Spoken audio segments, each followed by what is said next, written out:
with their deep dark eyes and gray-skinned bodies. They are pop culture's most familiar aliens, and they are known as the Greys. But what do we know about these presumed extraterrestrials? Eyewitnesses swear they have encountered these aliens, and they believe the Greys are here on a diabolical mission, abducting humans and conducting reproductive experiments. This is a very real phenomenon. Something is happening to these people. Who are they? Where are they from? And what do they want? Are they real? It's good to have an open mind, but not so open that your brains fall out. Next on UFO Files, the mystery of the Greys' agenda.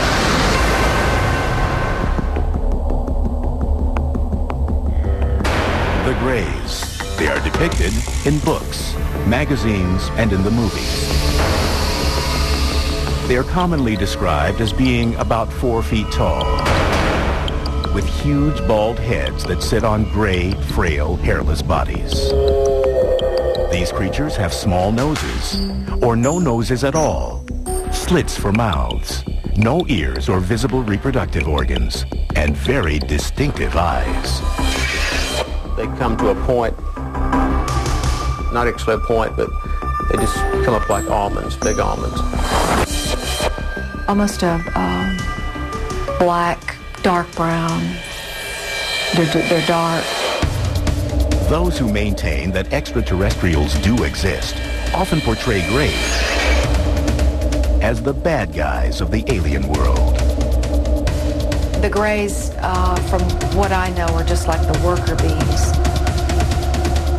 When they come and get you, they come and get you. They took time out of my life and replaced it either with a blank spot or with a scary memory.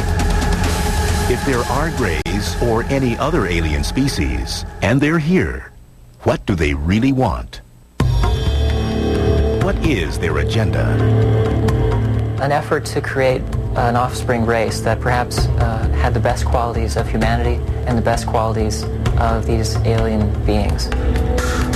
Many ufologists, people who routinely research alien sightings, claim that Greys have been visiting Earth for thousands of years. Records, they say, exist as petroglyphs, cave drawings, and prehistoric artwork. All around the world, we have these stories of beings coming from the heavens to Earth, star beings, whether it be the Hopi Indians in North America, all these, South American cultures, the Mayans, the Aztecs. All around the world, there are these stories of gods visiting ancient man. 6,000-year-old artifacts have been found in what was Samaria, modern-day Iraq. Interpreters of the carvings have said they depict servants or helpers of their gods. Many of the artifacts that they've left us resemble what we would call today a modern-day gray alien. Large bulbous head, large eyes, spindly limbs, very thin bodies. Historically, UFOs or aliens go largely unmentioned again until the dawn of the modern era. It is in the 20th century that the Greys' agenda begins to take shape. According to the UFO community, since then and to this day, there has been an obvious and persistent increase in encounters with the Greys. One of the most surprising claims made by some in the UFO community is that during World War II, Hitler and the Nazis were actually in collusion with the Greys. They say the aliens gave the Nazis advanced weapons technology used during the war. Since the Second World War, literally hundreds of people have claimed experiences with the gray aliens. The number reported, the quality of the reports, the similarities of the reports, and the fact that many of these reports can be substantiated under hypnosis lends very compelling strength to the idea that this is a very real phenomenon. Something is happening to these people. No official record for alien encounters or abductions exists. However, the National UFO Reporting Center in Seattle, Washington, keeps an unofficial tally of UFO sightings. Their statistics show that the number of sightings have gone from a handful every year in the early part of the 20th century to dozens by the middle of the 20th century, and then thousands every year beginning in the 21st century. Well, it seems that the whole business about alien abduction really dates from the Cold War.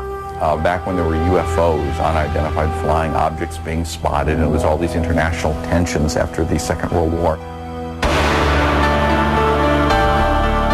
According to UFO believers, the Greys first made contact through the much-debated 1947 crash in the desert outside Roswell, New Mexico. The Roswell story is that a rancher named Mac Brazel came into Roswell and told a story to the newspaper about how he had found some strange debris.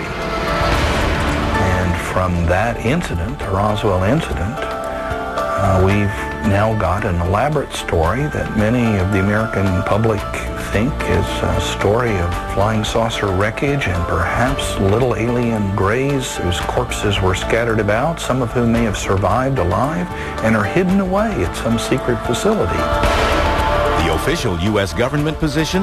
A large spy balloon went down at Roswell, not an alien spaceship.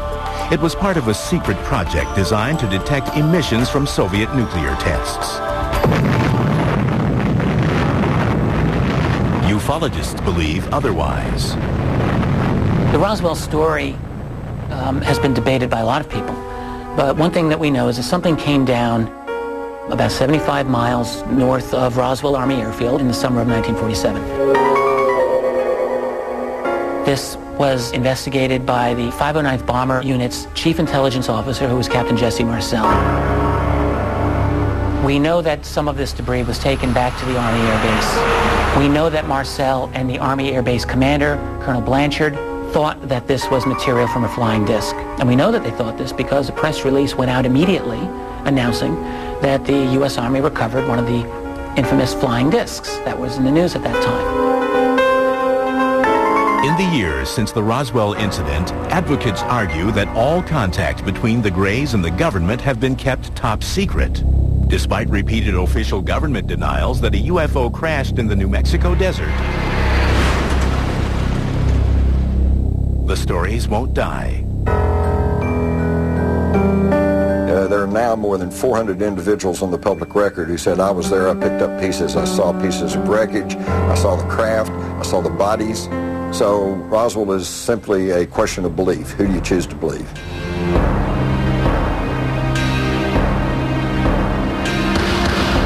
Fact or fiction? UFO sightings increased dramatically after the Roswell incident. In the 1950s, movie makers soon seized on these stories, and for the first time, alien creatures appeared invading Earth with an agenda, sometimes evil. Films like The Thing and Plan 9 from Outer Space tapped into the public's fascination and fears of UFOs. The Day the Earth Stood Still warned of terrible consequences if Earth did not press forward into space as a friendly partner. Stories of abduction by an alien race called the Greys soon followed. It was only really until the 1960s that people began to believe that they were actually being abducted themselves by beings from other planets. In 1961, a New Hampshire couple became the first people in history to officially report being abducted by the Greys. The Betty and Barney Hill story, of course, is one of the abduction experiences that kind of kicked off the whole abduction phenomenon.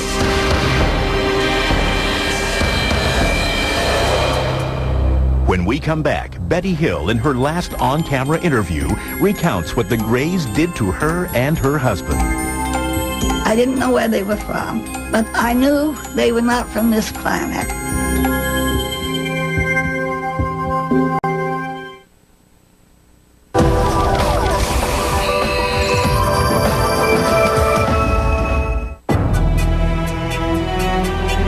The case of Betty and Barney Hill remains the seminal alien abduction tale. It stands as the first ever recorded encounter with the Greys, the most popularly noted alien species said to visit the Earth. It allegedly occurred near Portsmouth, New Hampshire on September 19, 1961. To this day, skeptics cannot dispute every detail of the story. Believers see the Hills incident as the defining moment in gray history, when the nation and the world awoke to the troubling phenomenon of alien abduction. In her last on-camera interview, the late Betty Hill shared her experience.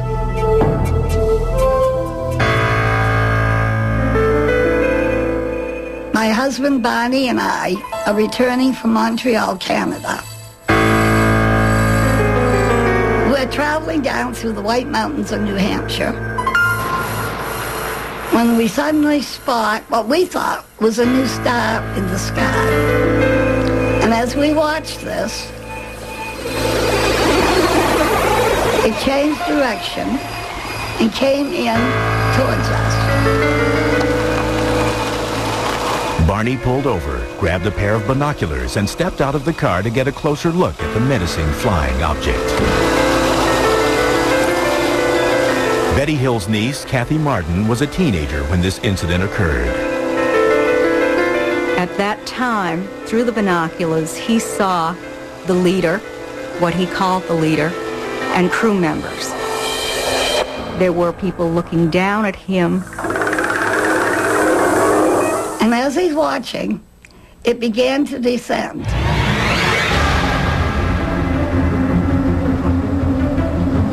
And at this point, he became frightened, ran back to the car, yelling that they were trying to capture us.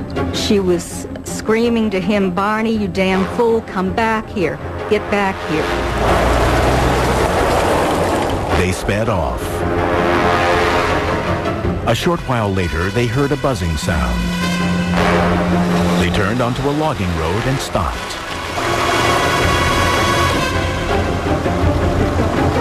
There was a roadblock, and there were people in the road.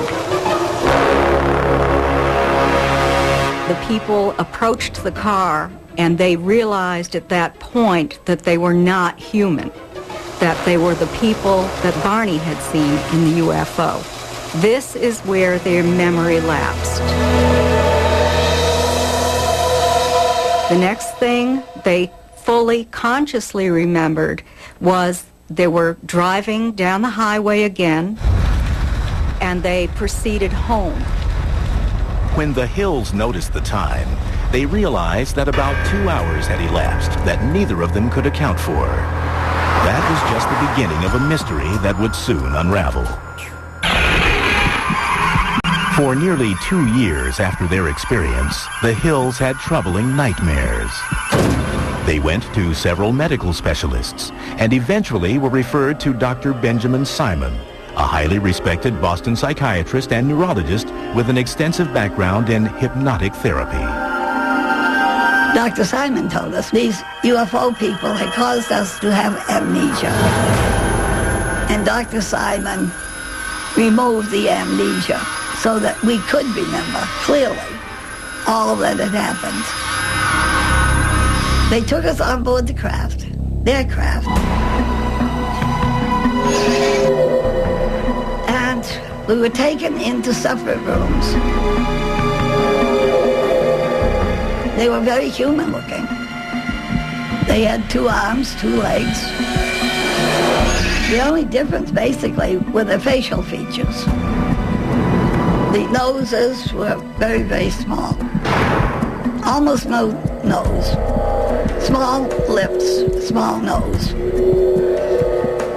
They examined my eyes, ears, nose, throat, skin, hair, and all. And then I was put on a table where they scraped my skin in an attempt to find out if our skin was alike or different. Hill says an alien conducted sexual experiments on them. They took semen from Barney. Betty may have had eggs extracted. He tried to insert a needle-like instrument in my navel, which caused pain, so he stopped doing it. And I was grateful for that. Years later, Betty Hill produced the first alleged eyewitness depiction of the Greys since ancient drawings and carvings. They portrayed the alien leader, who showed her a tantalizing clue to indicate where they came from. I asked him where he was from, and he showed me a star map.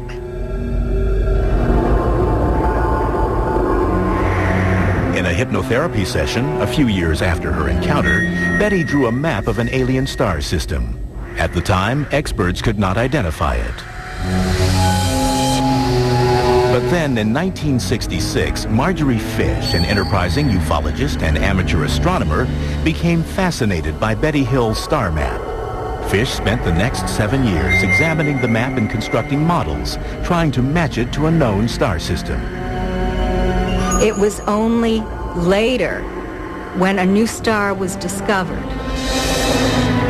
that they found exactly what Betty had drawn on the star map.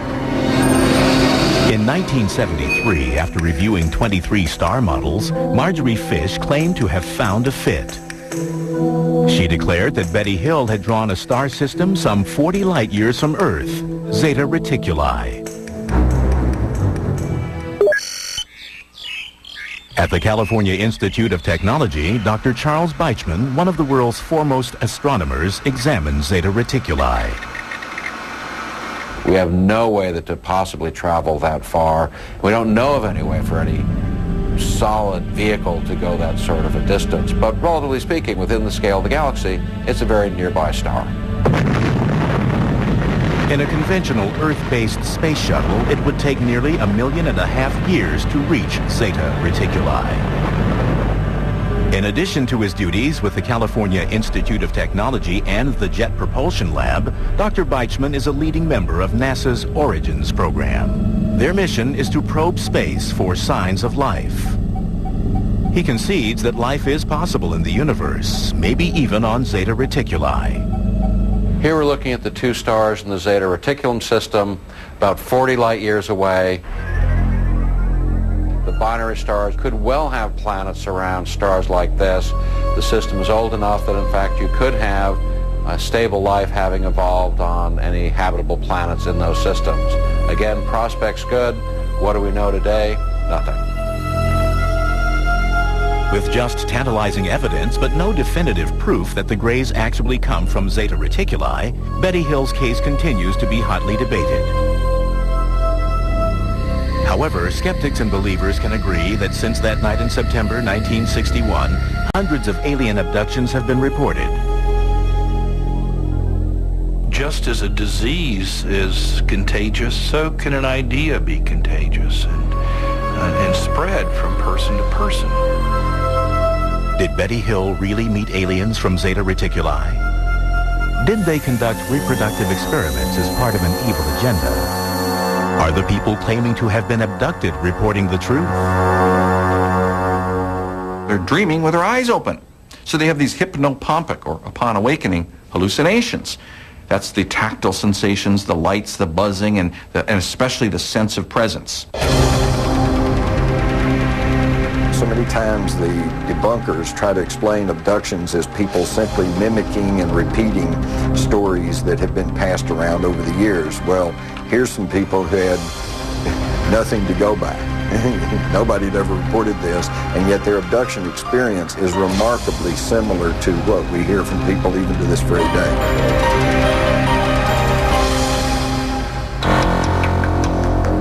When UFO Files returns, charges that the U.S. government is conspiring to keep the true nature of the Greys' agenda from the public.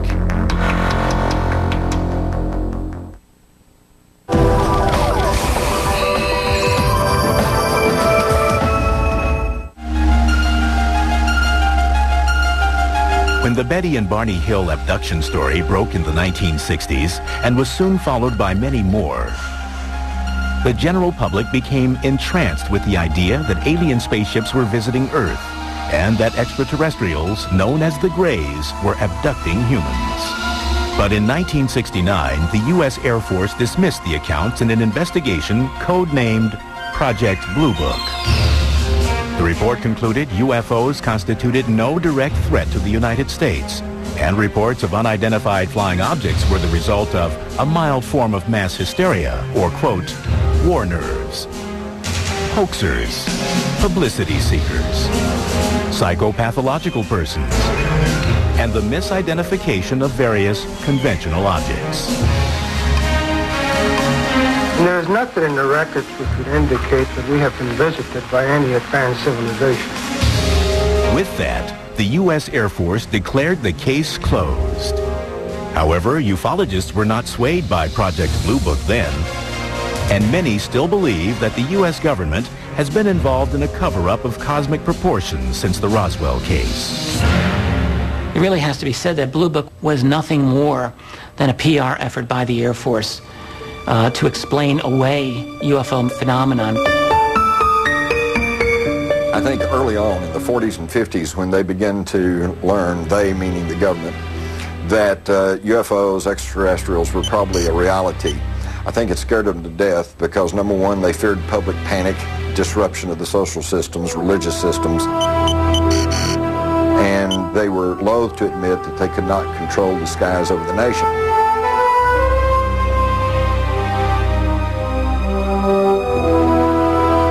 Try as the Air Force might to debunk UFOs again and again through the 50s and 60s, whoever's operating these UFOs didn't appear to read the Air Force reports because they kept showing up. Ufologists argue that Project Blue Book cannot account for a large number of cases. Out of 12,618 UFO reports, 701 remain unsolved. One of the most intriguing unsolved cases took place at Holloman Air Force Base, New Mexico in 1964. According to the story, an alien spaceship landed at the base. Several Greys emerged and were greeted by U.S. military personnel. It later became the basis for the famous closing sequence in Steven Spielberg's Close Encounters of the Third Kind. This is absolutely, something we cannot confirm. However, it has to be said that a rumor of this came out immediately. An airman at Holloman Air Force Base who went into the town and started talking about this. And according to the accounts, he was highly distressed, very upset, didn't know what to do, and he was not seen again. 1984, two mysterious film canisters appeared, which would help perpetuate the claims of conspiracy theorists. Jamie Chandray in 1984 received this package in the mail, which was undeveloped film. There were two sets of undeveloped film. One was given to Bill Moore and one was given to Jamie. And he, in turn, released this to the world, and it was an 8-page memo signed by Harry Truman. Known as the Majestic 12 or MJ-12 documents, they suggested that on July 9, 1947, President Harry S. Truman appointed 12 high-ranking military and national security personnel and authorized them to conduct a covert mission, a top-secret research and development intelligence operation responsible directly and only to the President of the United States. The large number of documents that I've been able to accumulate very clearly show that we have a covert program to keep from the public the recovery of a large number of crashes that include the recovery of extraterrestrials. The Majestic 12 documents detail 4 types of spacecraft that the aliens use. They include disc, cigar, circular, and triangular-shaped crafts. But most intriguingly of all, within the pages of the MJ-12 documents, there is, for the first time in history, acknowledgement of alien beings that are known as the Greys. In these official-looking papers, they are called Extraterrestrial Biological Entities, EBEs. There was a special operations manual called Extraterrestrial Entities and Technology, Recovery and Disposal. And in that manual, there was a 1-page description of 2 different types of extraterrestrial biological entities. EBE Type 1 is said to be, quote, humanoid and might be mistaken for human beings. They are bipedal, 5 to 5 feet 4 inches in height, and weigh 80 to 100 pounds. Cranium is somewhat larger and more rounded. The eyes are small, wide set, almond-shaped. EBE Type 2 is said to be, quote, 3 feet 5 inches to 4 feet 2 inches and weighs 25 to 50 pounds. Skeptics, however, claim that the MJ-12 documents are an elaborate hoax. These were bogus. These were dummied up documents somebody made using an old typewriter and finding a signature off of a genuine Truman document and cutting and pasting and re-photocopying. And they're obvious and provable forgeries and fakes. If these are faked, it is what you call an inside job, and that is a government job. Someone who had access to information that was restricted at the very least. Even more mysterious papers emerged in the 1980s with riveting new details about the Greys. The Dulce papers, perhaps, were the most sensational.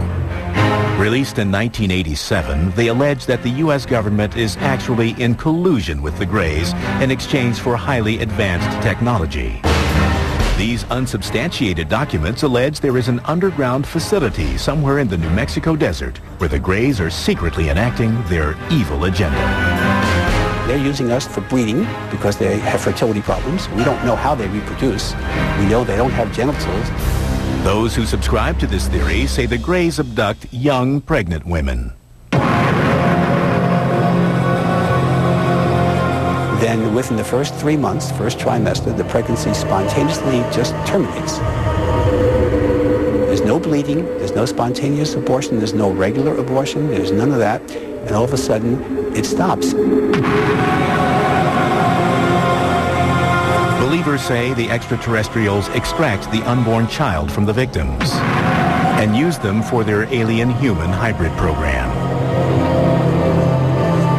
These fetuses, if you will, are somehow kept by the ETs in usually these tanks, we call them. They're kept in fluid, and then they're somehow raised to be adults. The release of these and other documents, coupled with new sightings, fueled the public's appetite for more information.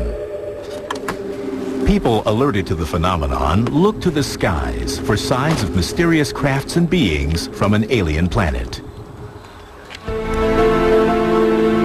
There's no question that the UFO research field really exploded during the 1980s. It's an amazing phenomenon. You have, for the first time, widespread discussion of abductions. At the same time, the UFO phenomenon became a major part of U.S. popular culture, world popular culture at that time. It is very much debatable, but some say the term gray was first used in the 1980s to describe the extraterrestrials that are abducting humans and conducting reproductive experiments. The term itself, gray, used to describe these beings, seems to have become more common by the early and mid-1980s. I don't believe that it was common before that period of time. But do the Greys actually exist, or are they, in reality, a product of pop culture? The question arises, what happened, and to what extent does life imitate art, or the reverse? It's hard to unsort some of this mess. It is my belief that there is a true core of reality to the UFO phenomenon. Ufologists insist that the Earth may be in the midst of a diabolical invasion of Greys. When we come back, we uncover the true horror of the Greys' agenda. They have an ongoing breeding program. I was about 8 weeks pregnant. Then it was just gone.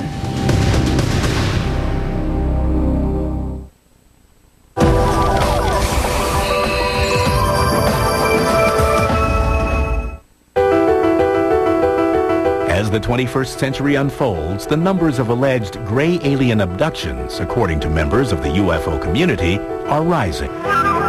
There is no way to verify these numbers, but one unofficial poll conducted by the Roper organization puts the number of alien abductions at 4 million. I think that the problem a lot of people have with the Greys in general is that they don't believe in UFOs to start with, so therefore they're not going to believe in something like abductions. But if you were to acknowledge the reality of UFOs as something non-human, suddenly the reality of something like Greys is not all that outrageous, it seems to me.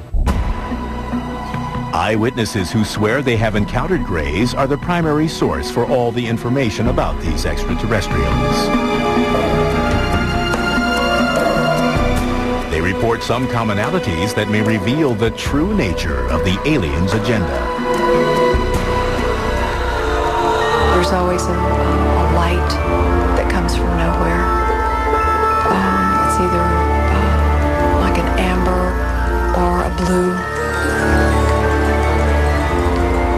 Then the frightened abductees report being surrounded and paralyzed by the alien creatures.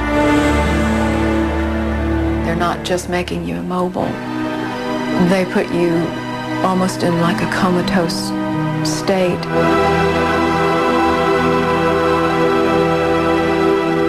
I've had occasions where I've been able to communicate with them to an extent which is a mixture of them speaking in a sense that seems to be telepathic.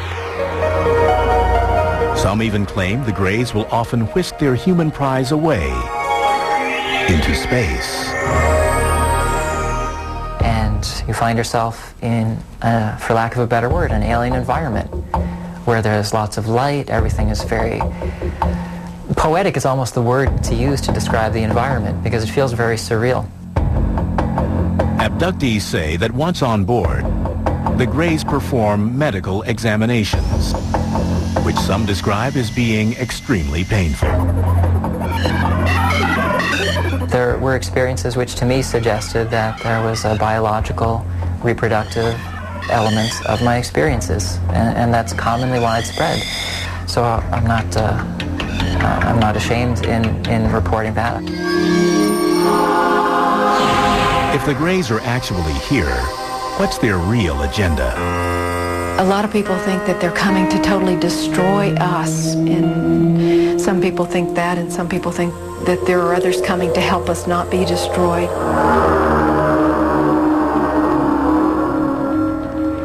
Hypnotherapist and self-proclaimed alien hunter Daryl Sims has been studying the abduction phenomenon for more than 30 years and believes he has uncovered the Greys' true mission.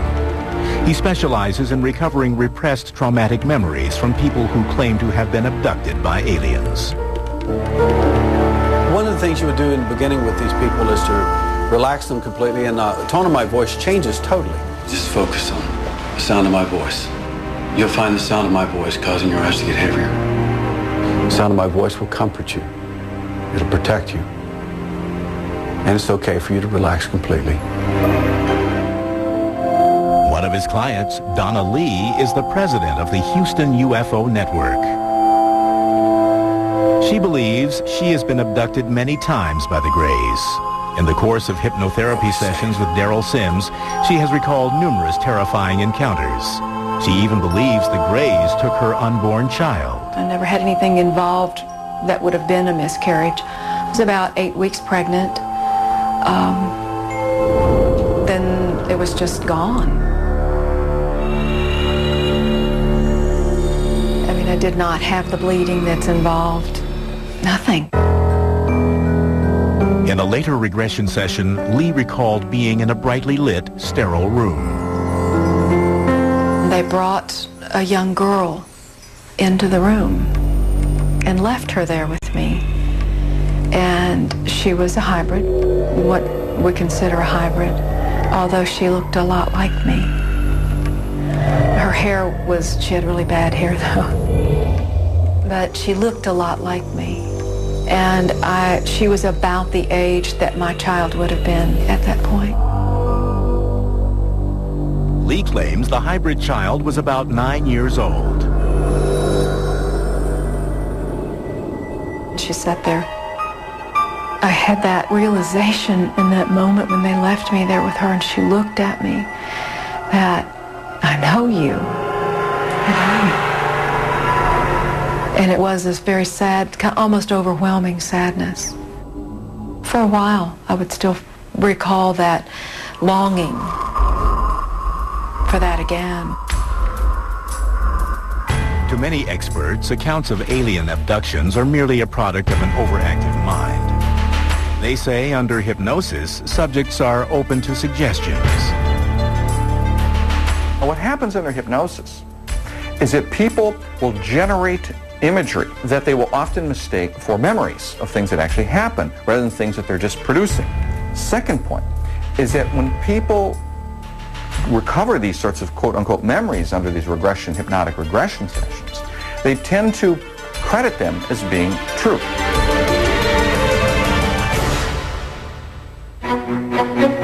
When we return, the results of a Harvard University study conducted by a team of psychologists surprises skeptics, angers believers, and sparks a controversial debate.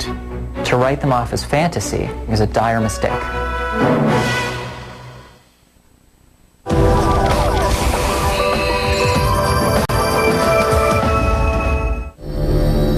Are the earnest memories of abductees real or imagined? They come in without permission. They touch your body. They take your children. You want to scream, but I mean, my mouth is open and nothing has come out. It's paralysis, but walking paralysis.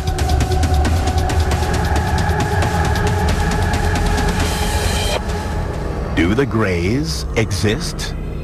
And if so, are they on a devious mission?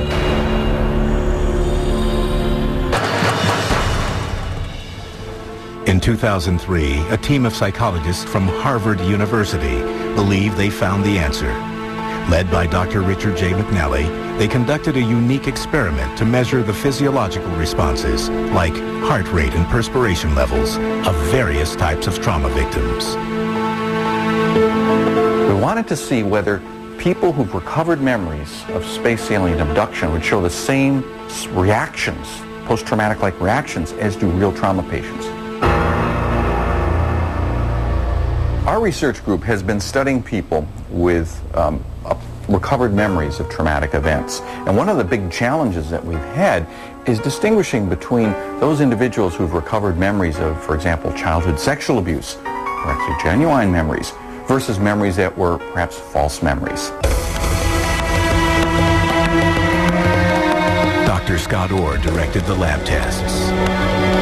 What this procedure involves is an individual coming in to the lab, sitting down with one of our counselors, and then describing a variety of experiences that they've had. We wire them up with recording electrodes so we can measure heart rate and skin conductance and facial EMG. In the lab, test subjects then listen to a 30-second audio tape of their own traumatic or abduction experience. You are lying naked, strapped to a metal table in the spaceship. There are alien beings hovering over the table. They are staring at you with their large, dead, black eyes. You are absolutely terrified. Then they open their eyes and they make self-reports of emotional experiences that they had while imagining the scene. So we asked them to rate how much arousal they felt, how vivid the scene was for them, how in control they felt, how pleasant or unpleasant they felt, how much fear, how much sadness, a variety of different emotional experiences. The Harvard psychologists found that the alien abductees exhibited a high tendency of a personality trait called absorption. Absorption is this ability to generate vivid imagery. When you go to the movie, you become moved by it emotionally. When you read a novel, it comes alive before your eyes. You become entranced by a sunset. You become lost in daydreaming and fantasy. They're especially high on this, and this is related to the ability to generate rich and realistic imagery. The study further concluded that in most cases, the abductees are not lying. They really genuinely believe that the alien narrative accounts for the experiences that they've had, that they're sincere. They're not quote-unquote crazy.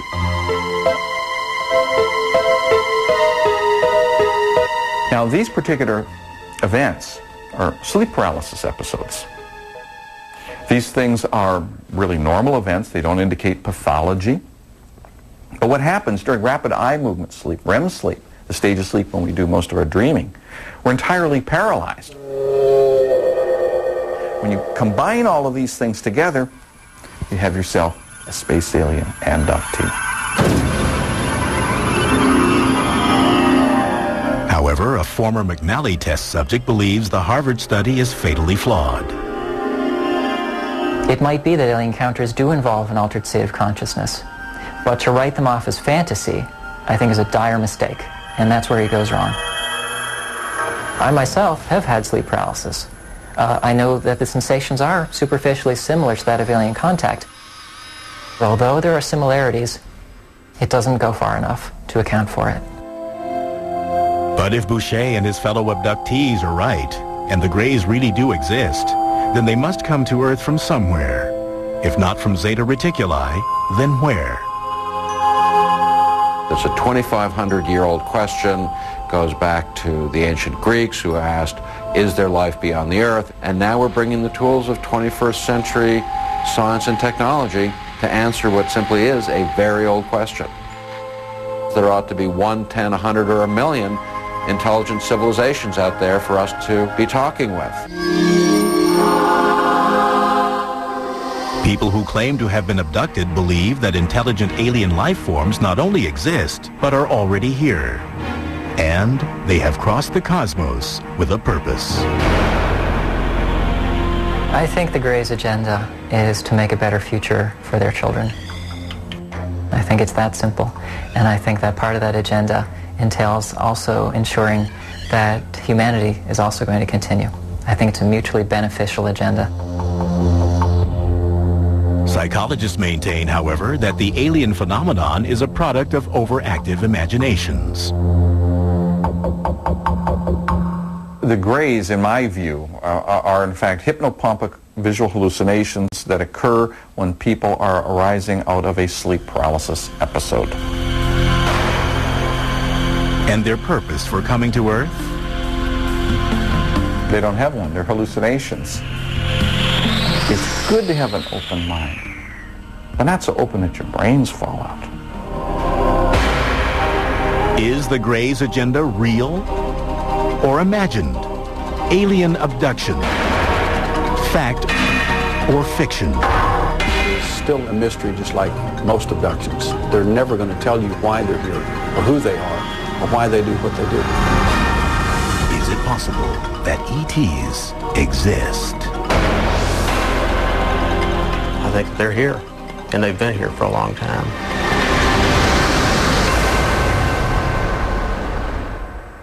Next episode of The Revolution. It's important to remember that France is in this conflict not to secure American independence. France is in this conflict to humiliate the British Empire and to slice off a major part of the North American Empire. Join The Revolution, Sundays at 10, only on the History Channel.